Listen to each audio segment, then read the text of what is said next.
함께 읽었던 본문의 말씀으로 사람을 뒤져가시는 하나님의 손길이라는 제목으로 하나님 말씀을 함께 나누도록 하겠습니다.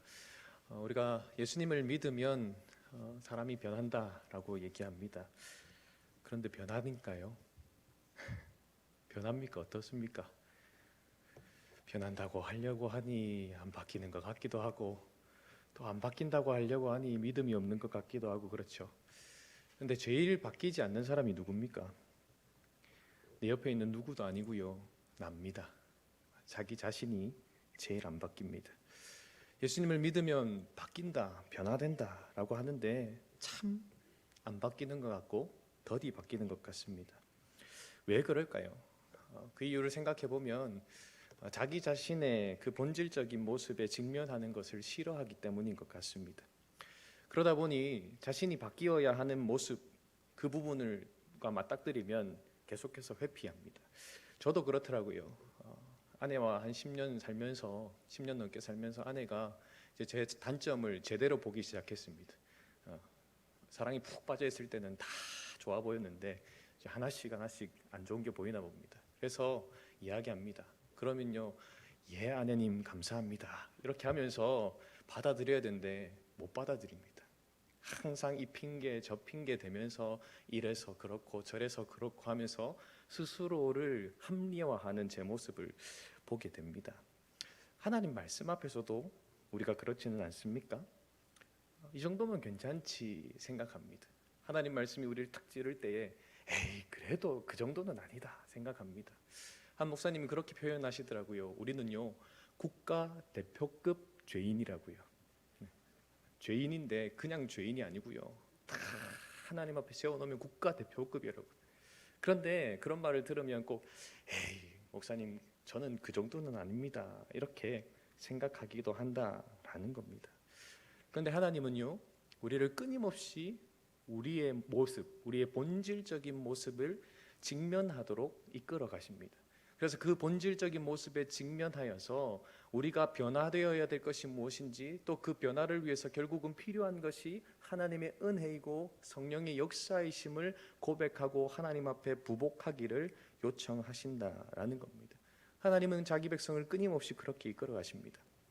중요한 것은 하나님께서 직면하게, 그래서 끝까지 이끌어 가셔서 마지막에 야 너 이래도 안 해 라고 하실 때까지 버티느냐, 아니면 그 전에 죄송합니다 하나님, 제가 잘못했습니다, 제가 죄인입니다 라고 부복하느냐, 그것이 문제라는 겁니다. 오늘 읽은 본문의 내용이 포함되어 있는 창세기 38장은 야곱의 아들 유다의 이야기입니다. 창세기를 쭉 읽어 나가면서 뭔가 빠져도 될 것 같은 내용이 오늘 읽은 본문이 포함된 38장입니다.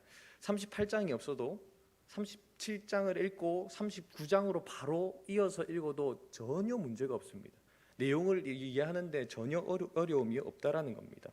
37장 마지막 절을 보시면 요셉이 바로의 신하 신뢰대장 보디발에게 팔렸다라고 기록하고 있고요, 39장 1절에서는 보디발이 요셉을 샀다라고 말씀하고 있습니다.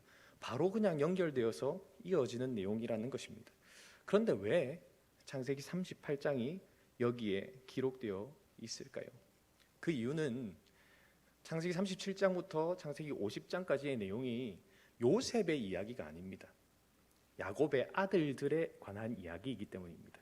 그리고 창세기 38장은 야곱의 아들들의 이야기를 이끌어가는 데 있어서 중요한 역할을 하는 유다라고 하는 사람이 어떻게 해서 변화되었는지를 보여주는 것이 38장이기 때문에 거기에 위치하고 중요한 역할을 한다라는 겁니다.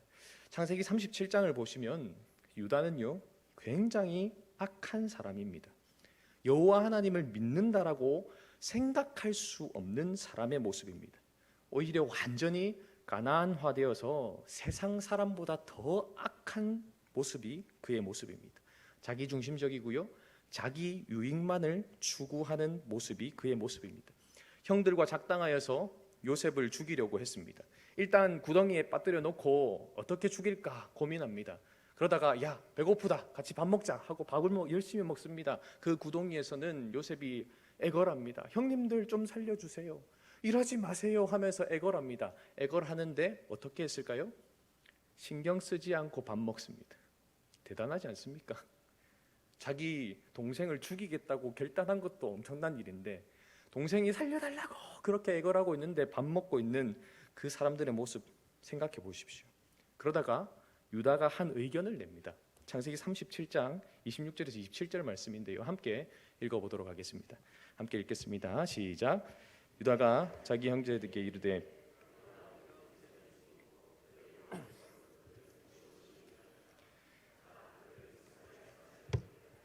그에게 우리 손을 대지 말자.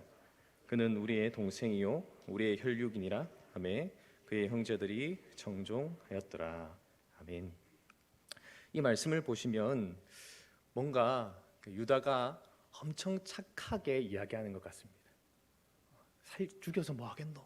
라고 이야기하면서 야 우리 동생이 아니냐? 라고 하면서 살리는 것처럼 보일 수 있습니다. 하지만 사랑하는 여러분, 살리기 위함이 아닙니다. 지금 어떤 의도로 이야기를 하고 있느냐면요, 자신의 동생인 요셉을 죽여봤자 우리 손에 들어오는 것 아무것도 없지 않느냐, 우리가 이득 볼 게 하나도 없지 않느냐, 노예로 팔자. 그러면 우리 손에 돈이 들어온다, 이 얘기하고 있는 겁니다. 죽이면 피만 묻히는 거고요, 팔면 피도 안 묻히고 돈도 없고 알아서 죽을 거다. 지금 이 의도로 이야기를 하고 있다는 겁니다. 실제로 요셉을 팔았을 때 은 20세겔을 받았다라고 성경은 말씀합니다. 20세겔은 한 세겔이 한 달치 월급 정도 되거든요. 그러면 20개월치 월급입니다. 10명의 형이니까 한 사람당 2달치 월급 정도의 돈을 얻게 되는 겁니다. 그러니 동생을 직접 죽이면 아무런 이득이 없는데 동생을 팔게 되면 이득도 없고 우리가 직접 칼로 찔러 죽이는 그런 잔인한 일을 하지 않아도 되고 아버지한테 얘기할 때도 조금은 떳떳하지 않겠나, 이렇게 이야기하면서 그렇게 하자고 합니다. 그러자 형제들이 청종했다라고 말씀을 하고 있습니다. 현대사회에서 이런 일이 일어났다라고 생각해 보십시오. 어떻습니까? 그야말로 경악을 금치 못할 일이지 않습니까? 그런데 이런 일을 유다가 주도했다라는 겁니다. 그리고 아무렇지 않게 아버지에게 와서 거짓말을 합니다. 옷을 다 찢어놓고 피를 적셔놓고 보십시오 아버지, 이거 요셉 옷 아닙니까? 당신의 아들 옷 아닙니까? 라고 거짓말합니다. 이랬던 그가 다시 등장하게 되는 창세기 43장에서부터는 아버지의 집에서 굉장히 중요한 역할을 하는 사람으로 바뀝니다. 자기만 알았던 사람이 자신을 담보로 해서 베냐민을 같이 데리고 가는 일에 아버지를 설득합니다. 그리고 베냐민의 자루에서 은잔이 나와서 베냐민의 노예 생활을 하게 되자 뭐라고 얘기합니까?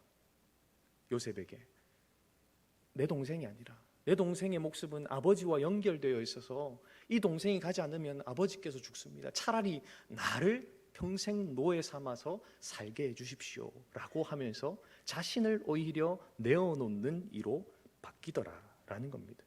도대체 어떻게 이런 변화가 유다에게 있을 수 있습니까? 도무지 상상할 수 없는 변화이지 않습니까?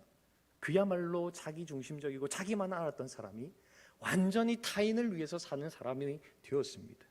이 변화의 이유가 기록된 부분이 바로 오늘 읽었던 창세기 38장이라는 겁니다. 오늘 이 38장의 말씀을 좀 살피면서 하나님께서 도대체 어떻게 사람을 변화시켜 가시고 하나님께서 어떻게 사람을 이끌어 가시는지 그 손길을 함께 살펴볼 수 있기를 바랍니다. 요셉을 팔아 돈을 챙깁니다. 그리고 아버지에게 거짓말을 했습니다. 그리고 유다는 바로 아버지 곁을 떠났다라고 오늘 본문은 말씀합니다. 오늘 본문 1절 말씀 한번 더 같이 읽어보겠습니다. 함께 읽겠습니다. 시작. 그 후에 유다가 자기 형제들로부터 떠나 내려가서 가족 공동체를 떠났습니다. 신앙의 공동체를 떠났다라는 겁니다. 그리고 가나안 사람인 아둘람 사람 히라를 가까이 했다라고 말씀하고 있습니다. 그가 아버지의 집 가족 공동체를 떠난 이유를 명확하게 밝히고 있지는 않습니다. 하지만 창세기에서 가족 공동체를 떠났던 사람들의 공통점을 생각해 보면 유다도 그 이유 때문에 떠났구나라는 것을 생각할 수 있습니다.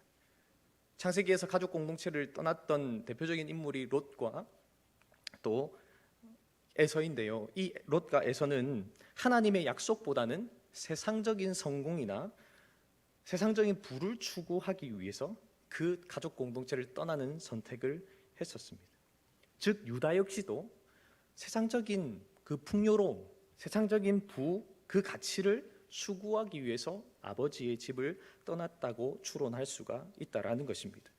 가난한 사람들 속에 살아가고 있지만 그들과 동화되지 않고 하나님의 약속을 붙들고 신앙을 고수하면서 답답하게 살아가는 그 아버지의 모습이 너무나도 보기 싫은 겁니다.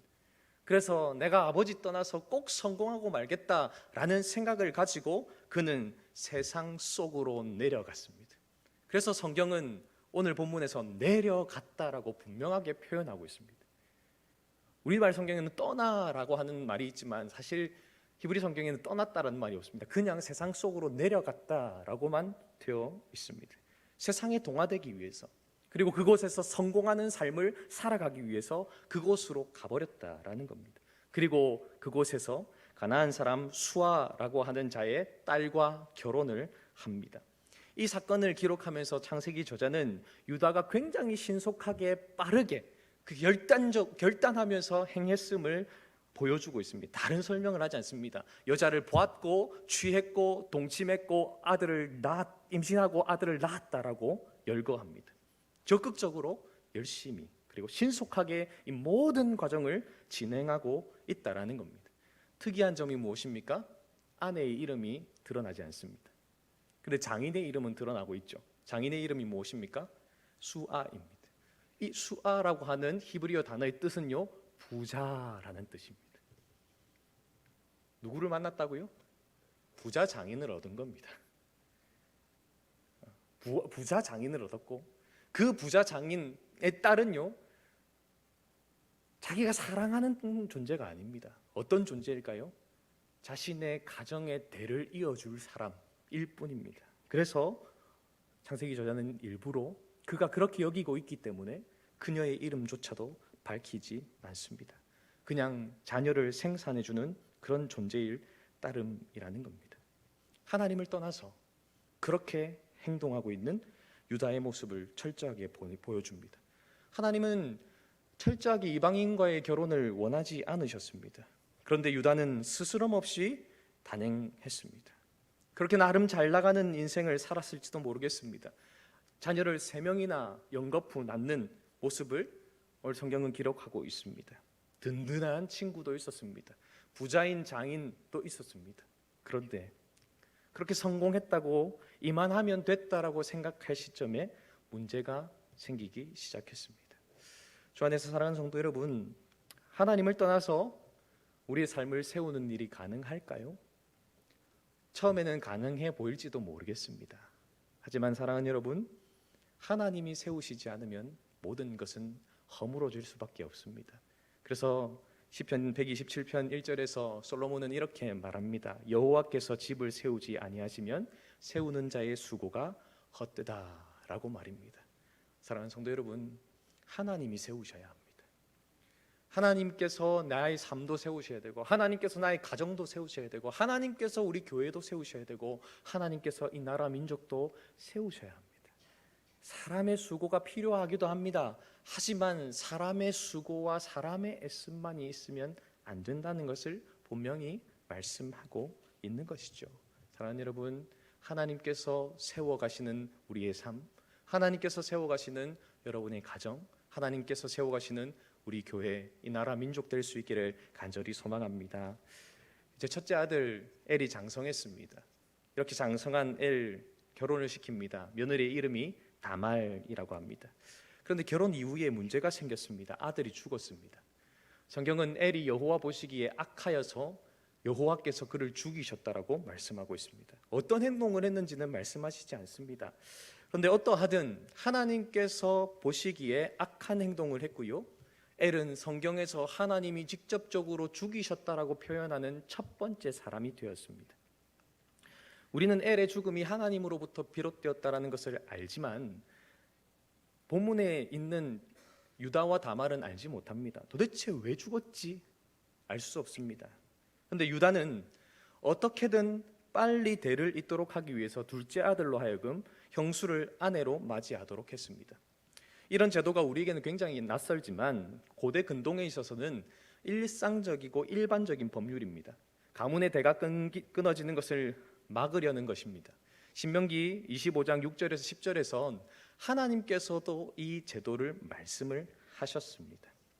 이 법률을 시행함을 통해서 동생인 오나는 후손이 없이 죽은 자신의 형 그 엘의 아내 즉 형수를 취해서 아들을 낳게 되고요.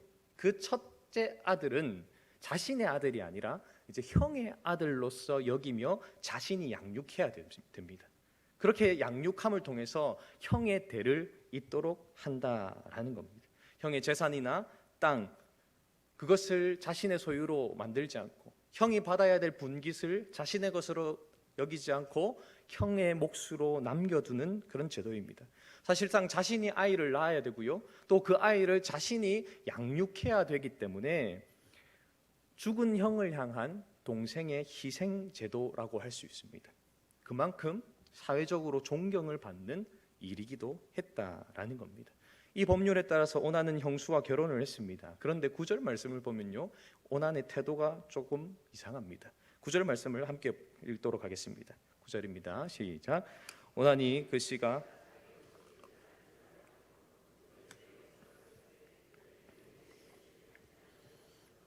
설정함에 히브리어 본문은 이러한 행동이 한 번이 아니라 계속해서 이어졌다라고 표현을 하고 있습니다. 계속해서 형수와의 관계를 맺을 때마다 그러했다는 거예요. 한 번 이렇게 했는데 하나님이 보시기에 악해서 그래도 죽였다가 아닙니다. 계속해서 반복적으로 이러한 행동을 했다라고 말씀하고 있습니다. 그의 행동이 왜 악했습니까? 우선 외적으로 수혼죄를 통해서 자신의 명예를 높였습니다. 사실 이것은 당사자가 싫으면 나는 안 할랍니다 라고 할 수 있는 제도입니다. 하지 않는다라고 하면요, 이제 그 권리를 포기하고 그 다음 대상에게 넘어가게 되어 있습니다. 그래서 형제 중에 없으면 가까운 친척 중에로 넘어가게 되고요. 그런 사람들이 없으면 아버지에게로 위로도 올라가게 되는 그런 제도입니다. 그러니 꼭 해야 되는 것은 아니었습니다. 그런데 자신이 그것을 하겠다라고 했죠. 동생이 형의 가문을 위해서 결혼을 하고 자신의 재산상의 손해를 보면서까지 죽은 형을 취하는 그 마음을 실행하니 사람들이 얼마나 칭찬했겠습니까? 야, 저 오난 정말 멋진 사람이다, 대단한 사람이다, 이런 칭찬하지 않았겠습니까? 그런데 오난의 마음은 달랐습니다. 그의 본심은 무엇입니까? 형에게 씨를 주지 않고자 하는 마음이었습니다. 그 마음 때문에 자신이 포기하지 않은 겁니다. 무슨 말입니까? 자신이 포기하고 자신의 동생인 셀라가 형수를 취하게 되어서 아들을 낳으면 어떻게 될까요? 자신의 몫에 또 손해가 오는 겁니다. 형의 대가 끊어져야 되는 겁니다. 그러지 않으면 무조건 재산상의 손해가 옵니다. 유대인에게 있어서 장자가 유산을 받는 것은 다른 형제의 2배입니다. 즉 자신의 형이 죽었고 자신의 형에 대한 대가 이어지지 않으면 2배를 받는 겁니다. 그런데 형의 대가 이어지면요, 그 형의 대가 이어진 곳에 2배가 가고요, 자기는 한 몫만 받을 수밖에 없습니다. 수치상 계산해 보면요, 자기가 장자일 때와 자기가 차자일 때의 유산의 차이는 3배 가까이 납니다. 엄청난 손해 아닙니까? 머리를 막 굴러보니까 이야, 이런 손해가 어딨노? 라고 생각하면서 형수를 취하였고요. 그래서 자신의 동생이 그 역할을, 그 권리를 감당하는 일도조차 막아버리고 자신도 형의 대를 잇지 않으려고 하는 이런 악한 일을 하고 있더라라는 겁니다. 그래서 의도적으로 자신의 형수를 취했고 형수의 관계에서는 형수가 임신하지 못하도록 행동한 겁니다. 철저하게 악하게 행동했고요. 철저하게 자신의 형수를 자신의 성적인 욕망을 채우는 도구로만 사용했던 겁니다. 형수인 다말을 향한 어떤 연민도 없습니다. 그 여인의 삶이나 권리 등은 철저하게 짓밟고 있더라라는 것입니다. 사람들은 몰랐습니다. 아버지 유다조차도 자신의 아들 오난이 형을 위해서 최선을 다하고 살아가고 있구나라고만 생각했을 것입니다. 하지만 그 오난의 마음을 알고 계시는 분이 계셨습니다. 바로 하나님이십니다. 주 안에서 사랑하는 성도 여러분, 하나님은 우리의 속을, 우리의 마음을 살피시는 분이십니다. 사무엘을 향하여 하나님께서 이렇게 말씀하셨지요. 사무엘상 16장 7절 하반절 말씀인데요. 함께 읽어보겠습니다. 시작. 내가 보는 것은 사람과 같지 아니하니 사람은 외모를 보거니와 나 여호와는 중심을 보느니라 하시더라. 아멘. 사도 바울도 로마서에서 하나님을 마음을 살피시는 분이라고 말씀합니다. 또 하나님께서는 두아디아 교회를 향한 메시지를 요한계시록에서 주시면서 나는 사람의 뜻과 마음을 살피는 자인 줄 알지라 라고 말씀을 하십니다. 하나님은 마음을 아시는 분이라는 겁니다. 사람들은 우리의 겉모습과 우리의 말을 가지고 평가합니다. 하지만 하나님은 우리의 의도와 마음, 생각을 읽으시는 분이라는 것입니다. 그렇기에 우리가 하나님 앞에서 살아가는 하나님의 백성으로서 하나님 앞에서 정직한 삶을 살아가야 합니다. 겉으로 드러난 모습과 속으로 생각하는 것이 같도록 해야 된다는 겁니다. 겉으로는 아닌 척 하지만 속으로는 다른 마음을 품는 것, 그것을 하나님은 원하시지 않는다라고 말씀하는 것이죠. 사랑하는 성도 여러분, 우리의 겉과 속이 같은 모습으로 살아가는 우리가 될 수 있기를 주님의 이름으로 소망합니다. 그렇다면 이 오난의 이런 악한 모습은 어디로부터 기인한 것일까요? 본성상 악한 것이 사람이긴 하지만 이것은 철저하게 가난화된 아버지를 닮은 모습입니다. 자신의 성공과 부요함을 위해서 사람을 수단이나 도구로 사용하는 모습은 아버지 유다를 쏙 빼닮은 모습입니다. 돈 몇 푼을 위해서 매정하게 동생을 팔아버렸습니다. 장자가 죽었음에도 불구하고 그에게는 슬퍼하는 기색이 성경 본문 어디에도 기록되지 않았습니다. 그저 대를 잇는 일에만 몰두하고 있었습니다. 이런 모습은 며느리에게 행하는 행동에도 그대로 드러납니다. 11절 말씀을 보십시오. 유다가 뭐라고 말씀하는지 한번 보십시오. 유다가 그의 며느리 다말에게 이르되 수절하고 내 아버지 집에 있어 내 아들 셀라가 장성하기를 기다리라 하니 셀라도 그들 형들 같이 죽을까 염려함이라. 다말이 가서 그의 아버지 집에 있으니라. 아멘. 막내 셀라가 장성하기를 기다리라고 말하고 있지만 진짜 의도는 뭐라고 말씀하고 있습니까? 셀라도 형들처럼 죽을까와 염려되었다라는 겁니다. 지금 유다의 머릿속에는 이런 생각이 있는 겁니다. 며느리 하나 집에 잘못 들였더만 집이 풍비박산났다. 이 생각 가지고 있는 겁니다. 그러니 막내도 이 수혼제로 결혼을 시키면 죽을지도 모르겠다라는 생각이 들었습니다. 그래서 철저하게 며느리의 문제라고 생각한 겁니다. 자신의 문제로, 자신의 아들들의 문제로 생각하지 않았습니다. 영적인 눈이 완전히 어두워져서 그것을 밝히 보지 못하고 있더라는 겁니다. 그렇게 며느리를 친정으로 쫓아보내버립니다. 그리고 시간이 흘렀습니다. 셀라는 장성하였고요. 그러던 중에 자신의 아내가 죽었습니다. 삶은 녹록지 않았을지 모르겠습니다. 하지만 그의 일상은 계속해서 이어집니다. 돈벌이는 계속되었고요. 그러한 세월을 창세기 38장 1절에서 11절은 20년이라고 표현하고 있습니다. 직접적으로 말하지 않지만 시간을 계산해 보면 그러합니다. 아버지의 집을 떠나오고 20년의 시간이 흐른 것입니다. 그리고 이어지는 12절 말씀부터 10개월 동안 어떤 일이 일어났는지를 말씀하고 있습니다. 그 친정으로 쫓겨나고 나서 기다립니다. 셀라가 장성할 때까지 말이죠. 그런데 셀라가 장성했는데도 불구하고 시아버지가 자신을 부르지 않습니다. 그리고 자신의 시아버지가 자기가 살고 있는 딥나로 왔다는 소식을 듣습니다. 그리고 다말은 계획을 세웁니다. 어떤 계획을 세웁니까? 성매매를 하는 여인으로 변장하여서 시아버지의 자녀를 낳겠다라는 계획입니다. 왜 그렇습니까? 14절 말씀을 보시면 셀라가 장성하였음을 보았어도 자기를 그의 아내로 주지 않음으로 말미암음이라 라고 말하고 있습니다. 유다가 자신을 친정으로 보낸 의도를 정확하게 파악하고 있더라는 겁니다.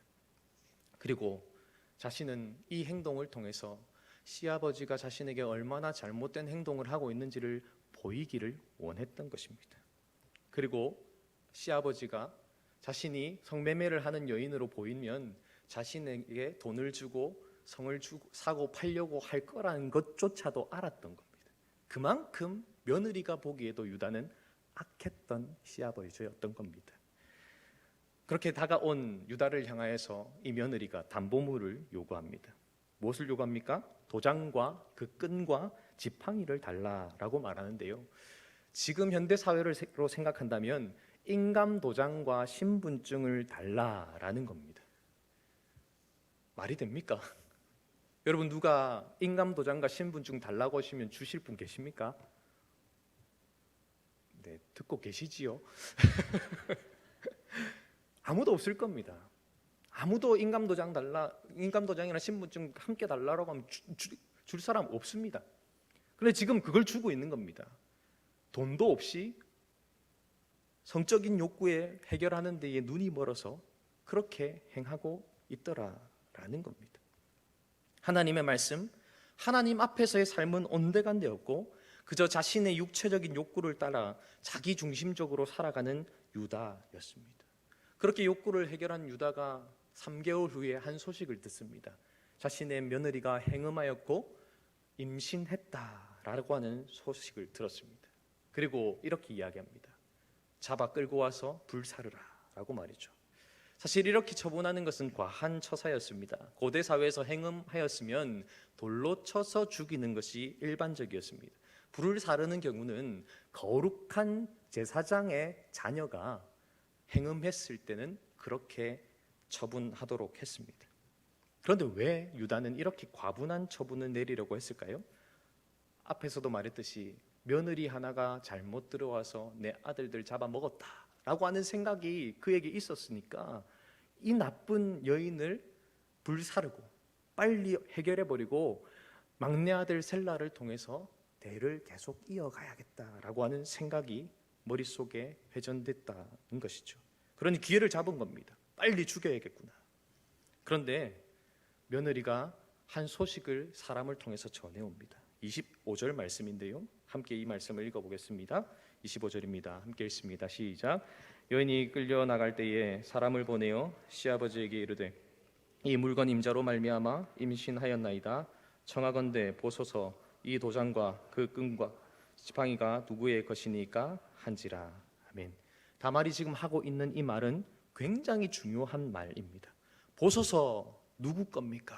지금 이렇게 이야기하고 있는데요, 이 말이 유다에게 있어서 터닝 포인트가 되는 말입니다.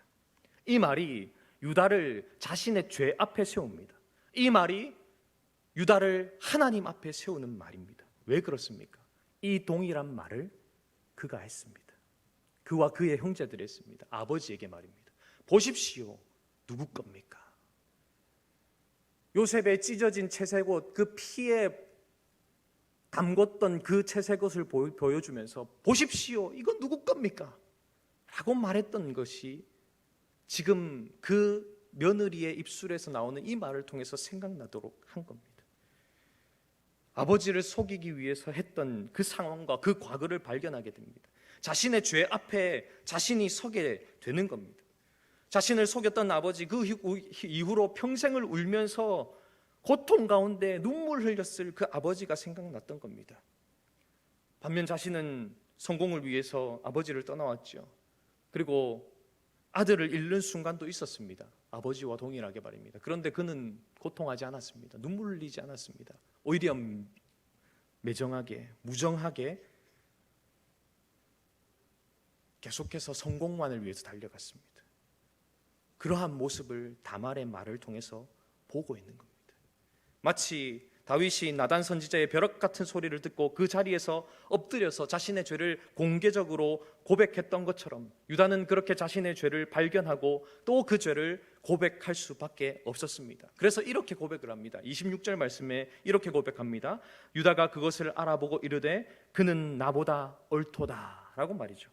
그는 나보다 옳도다라고 하는 말을 좀 더 정확하게 번역하면 그는 옳고 나는 악하도다 라고 번역해야 합니다. 다말이 지금 행동하는 것은 옳다라는 겁니다. 자신이 셀라를 주지 않은 일은 악한 일이고, 또한 그렇게 하지 않고 있기 때문에 다말은 시아버지를 통하여서 자신의 그 장자의, 즉 남편의 대를 잇도록 하는 일을 실행했다라는 겁니다. 다말 앞에 선 유다는 만천하에 자신의 죄를 고백합니다. 이 날이 유다의 인생을 송두리째 바꾸는 날이 된 것입니다. 약복강에서 하나님을 만나서 인생이 바뀌었던 야곱처럼, 다윗이 밧세바 사건을 지나면서 자신의 죄악을 깊이 있게 깨닫고 고백함으로 인생의 전환점을 경험했던 것처럼 말입니다. 그는 자신의 죄악을 고백하며 더 나아가 아버지에게 했던 그 몹쓸 행동을 발견하고 20여 년간 떠나 있던 아버지의 집으로 돌아갔습니다. 그리고 철저하게 이기적이고 자기 중심적인 삶을 살았던 그는 베냐민을 위해서 자기의 목숨을 내어놓는 결단하는 인물로 바뀌었습니다. 그러한 삶을 살아내었다라는 겁니다. 무엇이 그를 그렇게 만들었습니까? 죄에 직면하는 시간이 그렇게 만든 겁니다. 죄를 깨닫고 그 죄를 겸허하게 인정하는 그 시간, 지금으로 말한다면 하나님을 만나는 그 시간으로 인해서 그가 변화되었다라는 것입니다. 주 안에서 사랑하는 성도 여러분, 그렇다면 우리가 언제 우리의 죄에 직면할 수 있습니까? 바로 하나님의 말씀 앞에 설 때입니다. 하나님의 말씀이라고 하는 그 거울 앞에 우리를 세울 때에 그 거울에 선명하게 우리의 죄가 비치게 됩니다. 하나님의 말씀을 우리가 읽어 나갈 때에 우리가 하나님의 말씀을 읽지만 그 말씀이 우리를 읽어 내려갑니다. 그리고 그렇게 읽어 내려간 말씀이 우리의 죄가 무엇인지, 우리의 잘못이 무엇인지, 우리의 그릇됨이 무엇인지를 낱낱이 밝혀줍니다. 히브리서 4장 12절은 이렇게 말씀합니다. 하나님의 말씀은 살아있고 활력이 있어 좌우의 날선 어떤 것보다도 예리하여 혼과 영과 및 관절과 골수를 찔러 쪼개기까지 하며 또 마음의 생각과 뜻을 판단하나니. 아멘. 우리의 생각과 우리의 모든 것을 찔러서 쪼개어서 우리로 하여금 하나님의 말씀 앞에 꼬꾸라지도록 만든다라는 겁니다. 하지만 하나님의 말씀은 우리로 꼬꾸라져 있는 상태로 머물러 있지 않게 합니다. 꼬꾸라진 우리를 다시 잡아 일으키고 새롭게 변화시켜 빚어 가십니다. 그분의 손길이 하나님의 말씀을 통해서 우리에게 그렇게 작용합니다. 왜 그렇습니까? 하나님의 말씀의 역할이 그러하기 때문입니다. 디모데후서 3장 16절 17절 말씀을 함께 읽어보도록 하겠습니다. 함께 읽습니다. 시작. 모든 성경은 하나님의 감동으로 된 것으로 교훈과 책망과 바르게 함과 의로 교육하기에 유익하니 이는 하나님의 사람으로 온전하게 하며 모든 선한 일을 행할 능력을 갖추게 하려 함이라. 아멘. 주 안에서 사랑하는 성도 여러분, 하나님의 말씀이 우리를 변화시킵니다. 끊임없이 말씀을 통해서 하나님은 자기 백성을 빚어 가십니다. 말씀이 하나님의 사람으로 온전하게 만들고 모든 선한 일을 행할 능력을 갖추도록 만듭니다. 그렇기에 우리가 해야 할 일은 하나님의 말씀 앞에 나를 세우는 일입니다. 끊임없이 하나님의 말씀을 읽고 끊임없이 하나님의 말씀을 들어야 합니다. 그 시간이 없이는 결코 변화될 수가 없습니다. 그렇기에 우리를 말씀 앞에 세우는 시간들로 우리 스스로를 끊임없이 내어놓는 저와 여러분 될 수 있기를 간절히 소망합니다. 말씀을 읽을 시간이 없다라고 말하는 것 아니라 어떻게든 시간을 내어 말씀을 읽고요, 말씀을 들을 여유가 없다, 예배에 참여할 여유가 없다가 아니라 끝까지 그 시간을 사모함으로 나아가야 됩니다. 특별히 이번 주 금요일부터 부흥 사경회가 있지 않습니까? 이 자리를 통해서 하나님께서 나의 삶을 읽어가시는 것을 경험하고 그분이 나를 위로하시고 나를 격려하는 것을 경험할 수 있는 복된 시간 될 수 있기를 간절히 소망합니다. 그뿐만 아니라 혹시라도 내가 찔러 쪼개져야 될 부분이 있다면, 그래서 하나님 앞에 꼬꾸라져서 내가 잘못했습니다, 내가 죄인입니다 라고 고백해야 될 부분이 있다면 그렇게 고백하게 되는 시간이 될 수 있기를 간절히 소망합니다. 그 자리에 아마 여기에 계신 분들은 다 나오실 거라 생각합니다. 그런데 우리가 해야 할 일이 있습니다. 이 자리에 안 나오신 분들, 목장 식구들 중에, 기관 식구들 중에 그러한 이들을 손잡고 함께 나와서 이 은혜를 누릴 수 있기를 간절히 소망합니다. 하나님의 말씀이 나를 빚어가시고 하나님의 말씀이 우리 교회 공동체를 빚어가는 일, 그 말씀의 시간, 그 깊은 은혜의 시간을 통해서 경험하게 되는 저와 여러분 될 수 있기를 주님의 이름으로 소망합니다.